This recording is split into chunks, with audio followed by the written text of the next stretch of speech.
ஒரே ஆள் இப்படி சிங்கம் மாதிரி நிக்கிறான். இந்த மேட்சோட ஆட்ட நாயகன் விருது வாங்கிய சஞ்சு சாம்சன் கூட அந்த மேடையில என்ன சொன்னாரு தெரியுமா? இந்த அவார்டு உண்மையிலே பும்ராவுக்கு தான் போயிருக்கணும். அவர் தான் ஒரு தலைமுறையில் ஒரு முறை மட்டும் பிறக்கும் அபூர்வ வீரர்னு பும்ராவை கொண்டாடிட்டாரு. இதுதான் நம்ம சேட்டன் சஞ்சு சாம்சன்.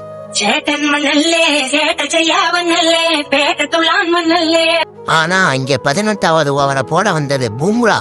அந்த 6 பந்துல 6 பந்துமே யாருக்கரா போட்டு இங்கிலாந்து பவுலர்ல திணற அடிச்சிட்டாப்ல.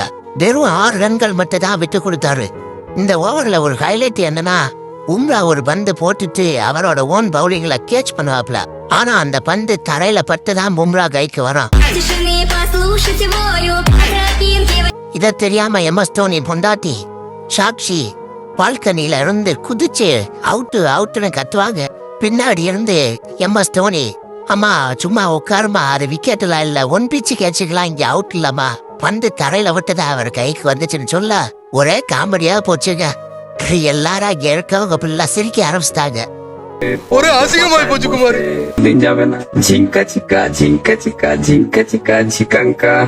இன்னைக்கும் சில பைத்தியம் வந்து பும்ரா ஒரு நல்ல பவுலர் கிடையாதுன்னு சொல்லும். அப்படி சொன்னவனா உடனே கொண்டு போய் டாக்டரை கூட்டி கொண்டு போய் காட்டுங்க. ஏன்னா அவங்களுக்கு எதுவோ பிரச்சனை இருக்கு மனசளவுல. இஷான் கிஷான் பும்ராவை நோக்கி ஒரு சல்யூட் அடிப்பாரு. அந்த ஒரு சல்யூட் சொல்லும், மொத்த இந்தியன் ஸ்டார்பாவும் நான் அடிக்கிறேன் அந்த சல்யூட் அப்படிங்கிற மாதிரி இருந்துச்சு. எனக்குலாம் புல் அரிச்சிருச்சு அந்த சீன் பார்க்கும்போது. நீங்க அந்த மேட்ச் பார்க்கலைன்னா உங்களுக்கு தான் இழப்பு. நம்ம டைமண்ட் ஜஸ்பிரீத் பும்ரா பிடிக்கும்னா ஒரு லைக் போடுங்க, கமெண்ட் பண்ணுங்க, ஷேர் பண்ணுங்க.